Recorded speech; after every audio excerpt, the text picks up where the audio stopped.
We're going to talk about today in terms of change management, because sometimes you can become emotionally attached to the whole idea that you started it, and then you don't want to accept the change that you need to implement.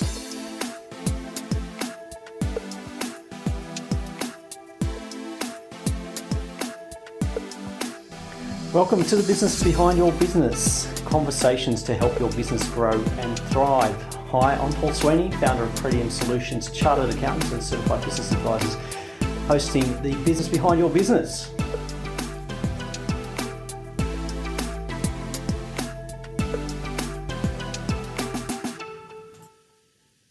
Welcome to the Business Behind Your Business podcast, and we are coming towards the end of the year, and we've had such a big year, such a big 2 years with so much going on, so many changes.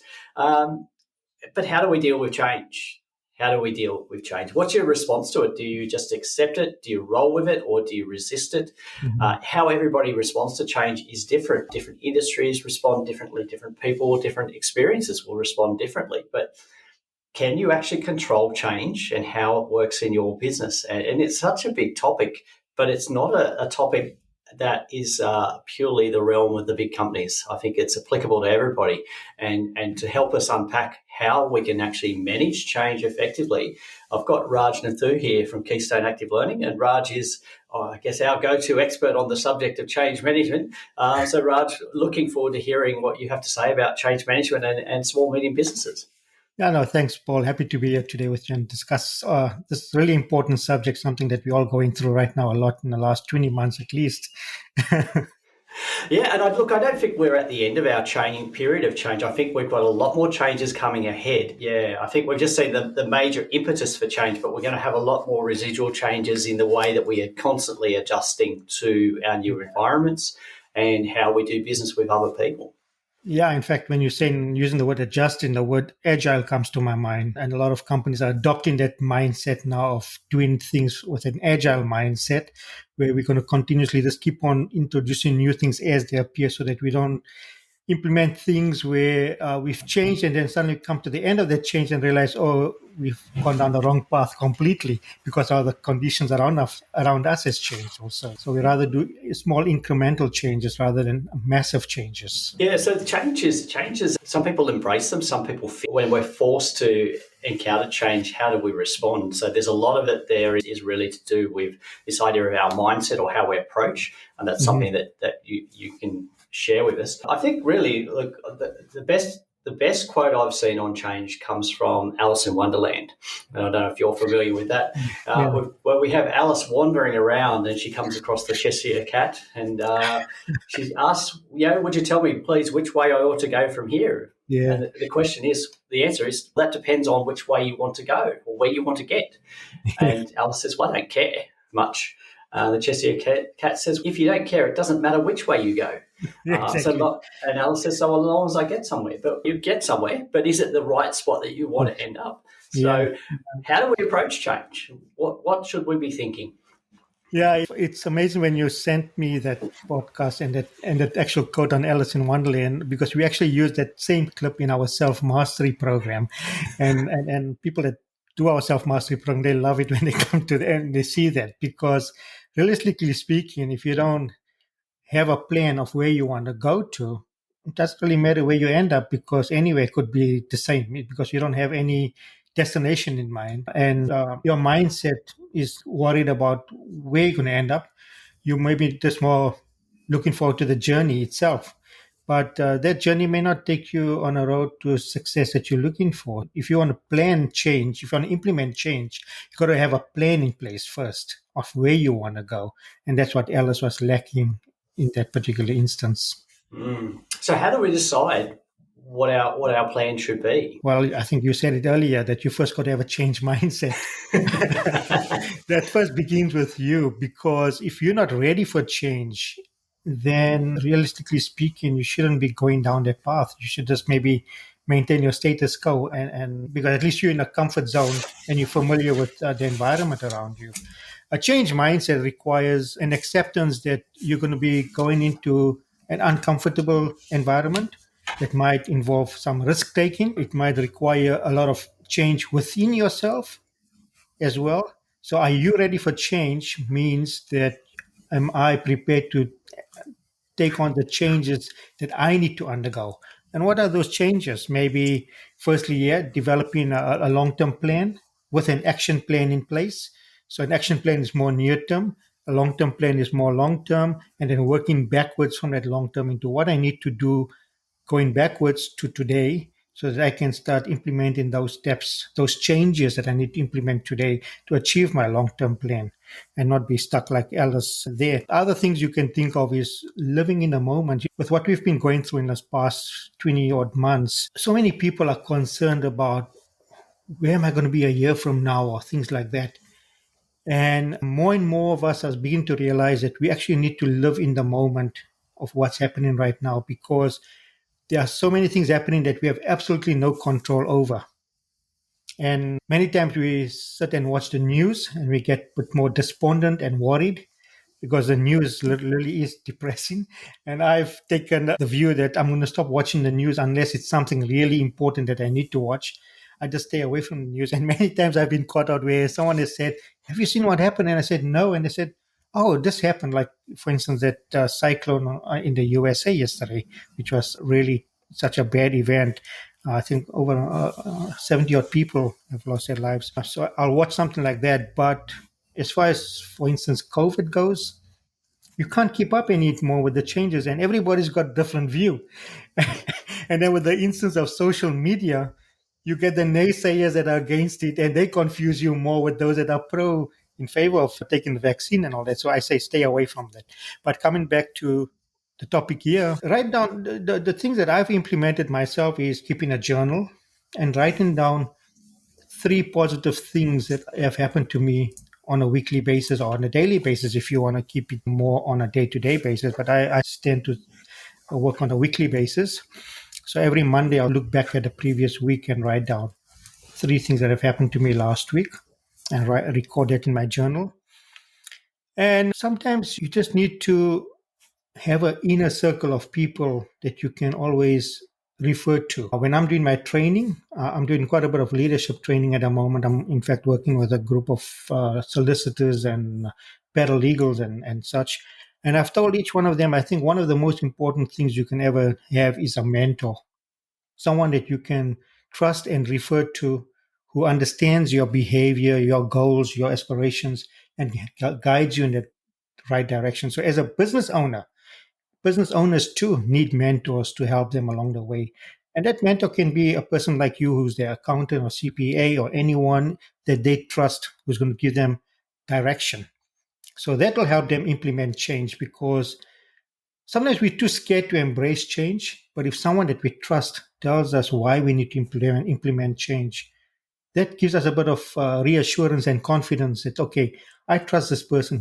He or she is giving me the right direction or instruction on what I need to do. When you're talking about having a change mindset, I think one of the first things we need to accept that change is inevitable. We can be emotionally attached to an idea and not wanting to accept that the world around us has changed and whatever we were doing or the way we were doing things just doesn't work anymore and we need to change. It's what Richard Branson says, that if it ain't broken, break it. And we were living in the past with this idea that if it ain't broken, don't break it, kind of thing, or don't fix it. Rather, that's the right words. But he takes an alternative view. So in your business as well, when we're talking about having a trusted inner circle, look at the group of employees you have and those that have exceptional experience and understanding and insight of your business, and ask yourself, how can these guys help this business move forward with the changes that we need to implement, and listen to their views. And you might find that you need to step out as a business owner. You might need to step out of the comfortable bubble that you're in and look at the world around you in a different way.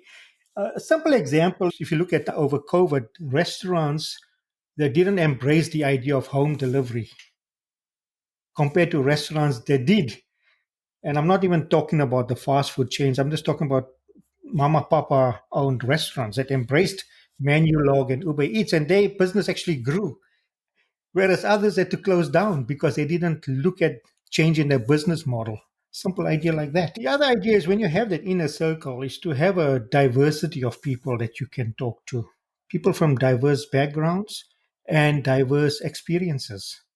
Because it's amazing sometimes an idea from left field can be implemented into your business that puts you into a different competitive environment, a different, what I like to call a different sandpit. So you're not playing the same sandpit as all the other kids. You play in your own sandpit where everyone else says, wow, look at that business, how it's grown. And you wonder why or how that business grew. That's another thing I would maybe look at. It's important to make sure that that group of mentors or people that influence you are also very positive, because I think we tend to reflect the attitudes and the endeavours of the people that we have the most to do with. So the most Yeah. time we spend with people, they should be with positive people. Oh, yeah, definitely. It's pointless having mentors that are pointlessly all the time going to be doom naysayers and only going to see doom around us all the time, and it doesn't work. Yeah. So is family a good spot to look for mentors, do you think, or for a business owner? I tend to not like to use family for mentors. They might be good role models, but that's a different thing. But for mentors, I like to get someone from the outside that gives me a different opinion and challenges my own thought processes. Yeah, no, that's good. So, Raj, I just want to go back to one of the questions or one of the points you made about how people tend to want to maintain the status quo. And Mhm. yet we've been talking about how the status quo doesn't exist anymore. Yeah. It's been totally disrupted, totally changed. If you are only looking to maintain the status quo, how should you approach change now? Ask yourself first, are you ready for change? Again, it comes back to, are you ready to try something new? Are you prepared to maybe go and learn something, new skills that you may not have had before? Basically, I would ask yourself really four questions. It comes down to it. What can I do more of? What can I be doing less of? What should I stop doing in my business? And what should I start doing in my business? It really comes down to those kind of four questions that you need to ask yourself. And if you can, then that will give you an answer of whether you should maintain your status quo or whether you should step out of that bubble and try something new. Would it be helpful to have somebody work through those four questions with you? Oh, yeah. Yeah. Look, without obviously, I'm a business coach and I would be promoting my services, but I'm not necessarily promoting myself here only to you. But a lot of businesses don't realize the value of having a business coach or a business professional, a business advisor to help them through this. And it's always important to get a different perspective, a different view, because only when you get that awakening from another person who's probably seen a lot of other businesses, like a CPA, like you, for instance, you've got so many different clients and you've seen how each one of them has grown and why, and how some of them have failed along the way. And you can help clients through this process as well, from a numbers perspective, maybe, or from a strategic perspective. A coach is going to help you more from a mindset perspective, preparing you from a motivational perspective, understanding where's your motivations right now. For instance, we have a tool called a motivational map that we helps business owners understand what's driving them, what's the energy that's coming from within them right now. If you have a defensive mindset, you are risk averse. But if you have a growth mindset, you are more open to taking on a new change, taking on new ideas, taking on risk. So we look at your motivations from that perspective. Yeah, that's good. I suspect if you ask those four questions, it would be impossible to not have one answer, at Oh, yeah. least, of what you need to do differently. Yeah, look, these are not closed-ended questions. These are more open-ended questions. And if you have someone that you can bounce these questions off and have a discussion around, it's amazing where the discussion will take. So, for somebody that's not really accepting of change or doesn't like change, there's got to be another change here, but more, I think the word that we would use is a retraining of their brain or their mindset in terms Yeah, of how they approach change.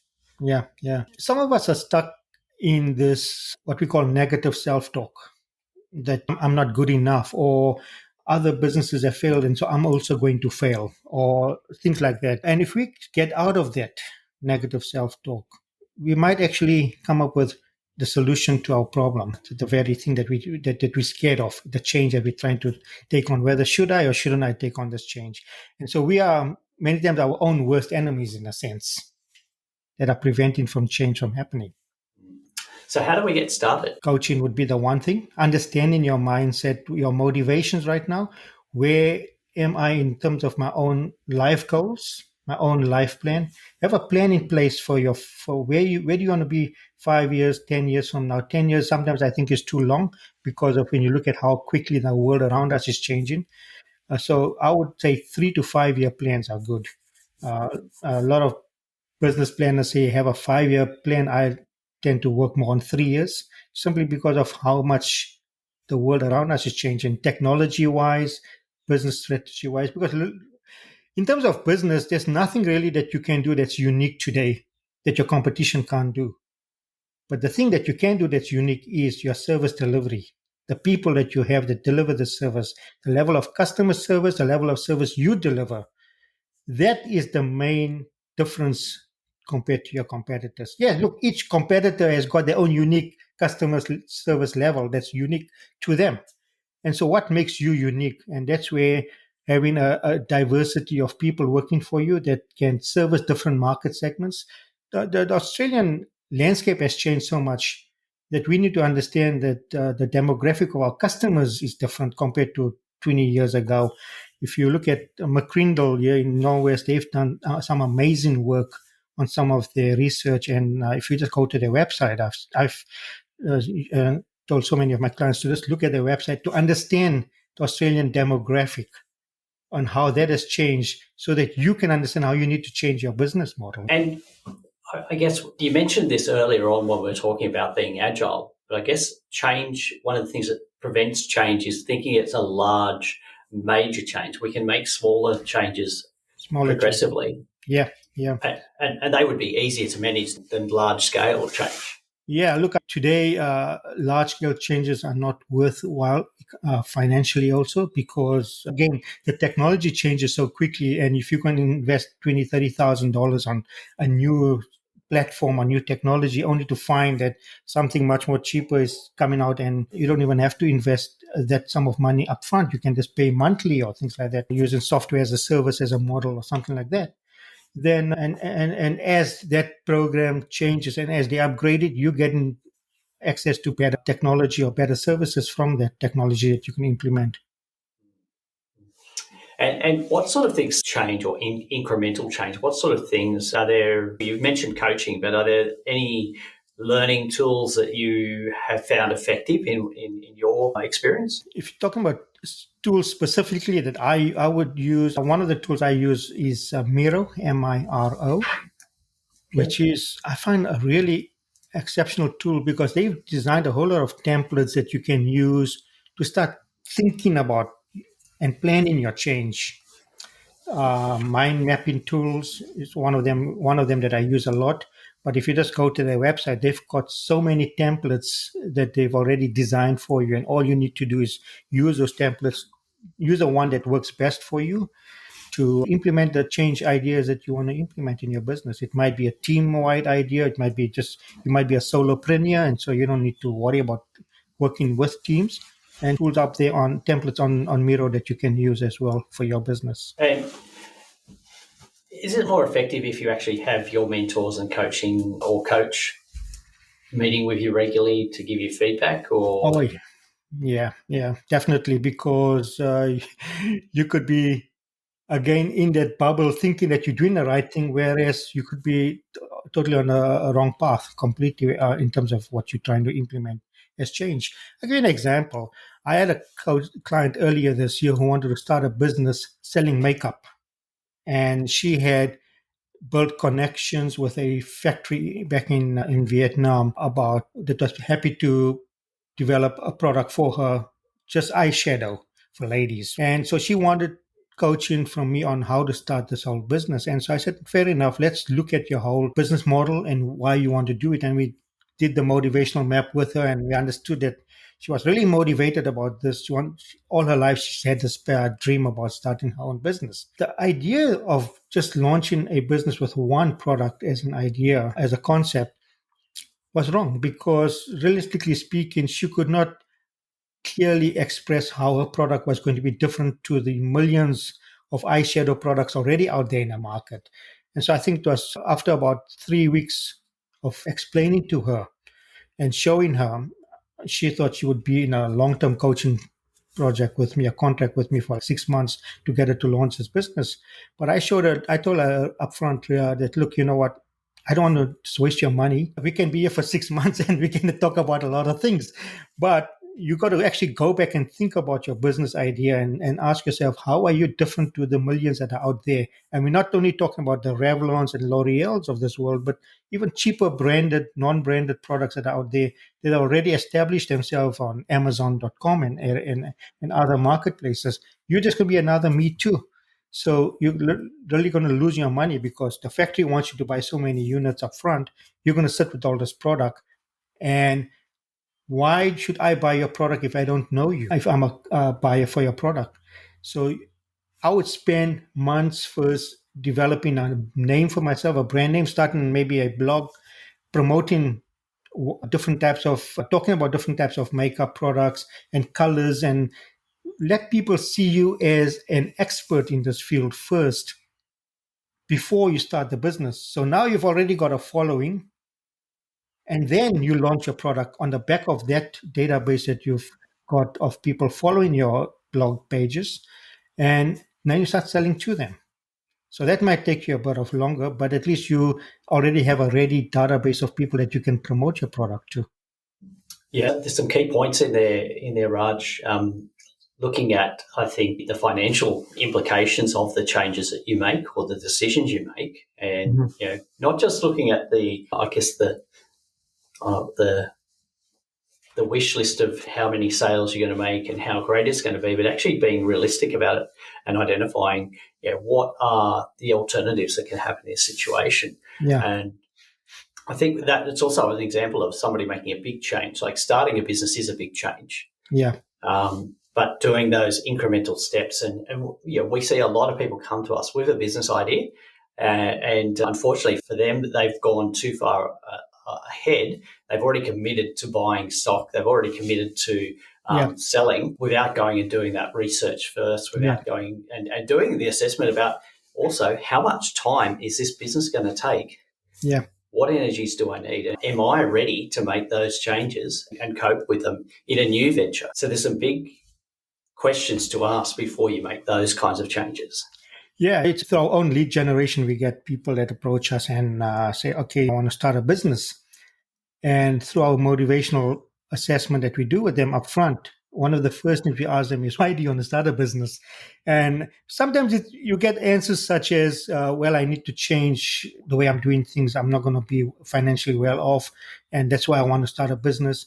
Or my parents have said that I should start a business, or my brother started a business, so I want to start a business, or my friend's done it and I can do it as well. Or my boss doesn't know what he or she is doing in this business and I can do it better than them, which is one of the most common ones, by the way. But the thing is that, do you really have the passion behind that to back it up?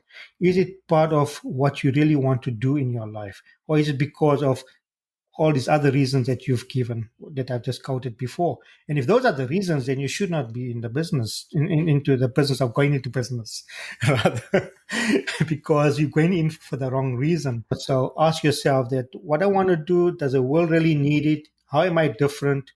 And am I going to really have customers in this world that are going to buy my product? And why will they buy my service and not anyone else's? What makes me different? So I guess there's a lot of questions we need to ask before we start making changes. Sometimes we don't have the time or the luxury of time to consider those questions before we are required to make a change. And I guess that's where we're looking at how responsive are we, how quickly can we change. Yeah. Look, I think it's inevitable that we're all going to face more changes. How do we prepare to make changes, or be prepared, ready to make changes? I think you've touched on it with our plan, with the whole idea of planning, that 3-year plan, or even just that self-assessment. Is that where we start, with the self-assessment?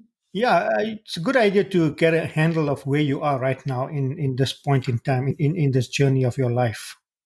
Get an understanding of where you are and what is it that you want to actually achieve.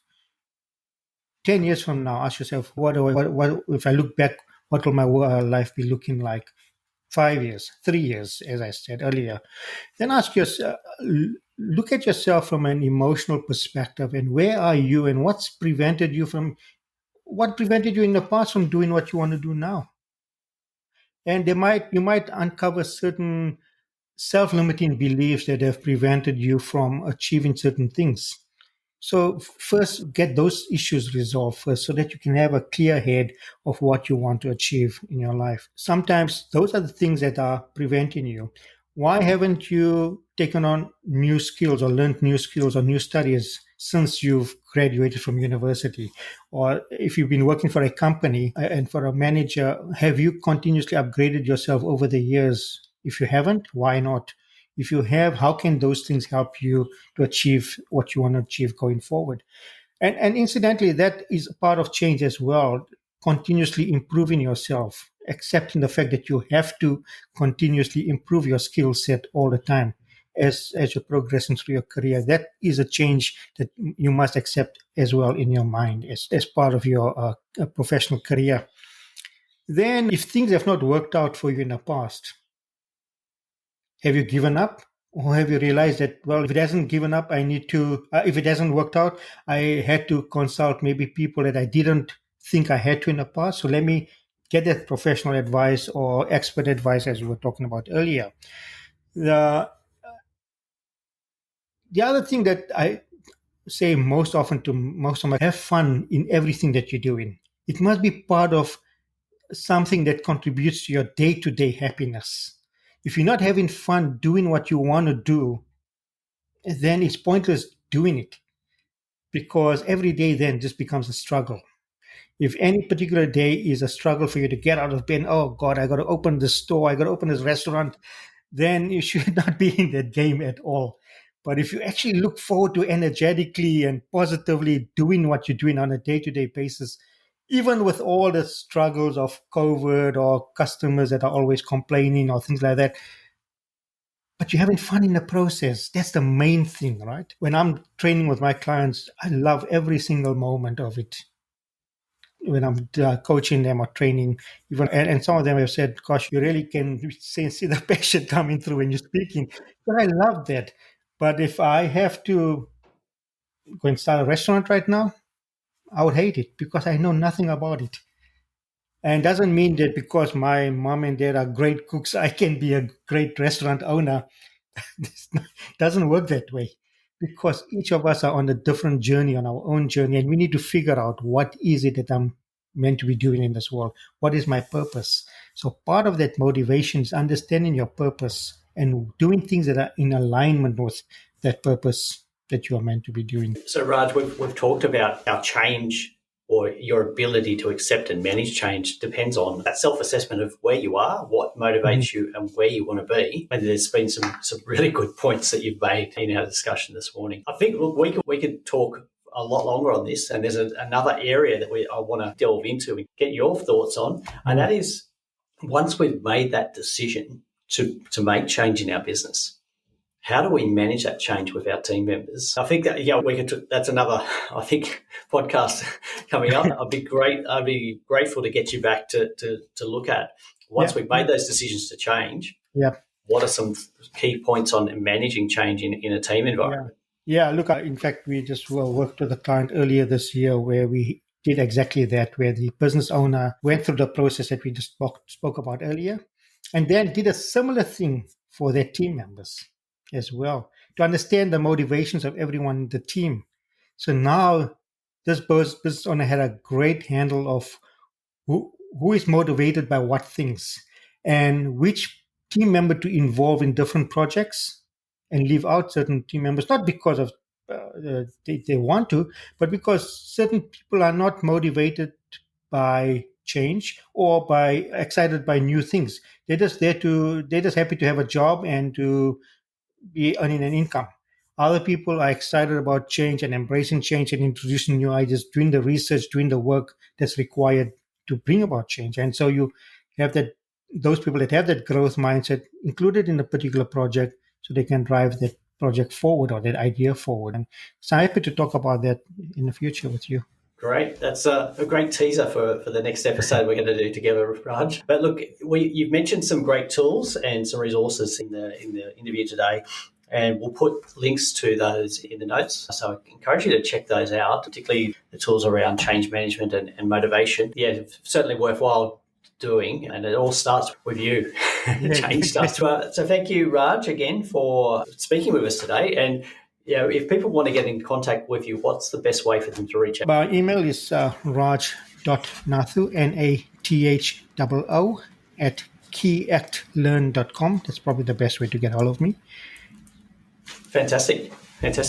We'll make sure that email is in the notes and people can reach out to you. And I encourage you to do, because it's certainly a worthwhile process and certainly helpful to have that external guidance on change and also how prepared you are for change. Raj, thank you again. And we're looking forward to getting you back to talk about managing change with your team in the future. Thanks for listening. Do you have a question you'd like our team of experts to answer? If you do, send your question to podcast@thebusinessbehindyourbusiness.com. To hear more from The Business Behind Your Business, don't forget to subscribe using your favourite podcast player.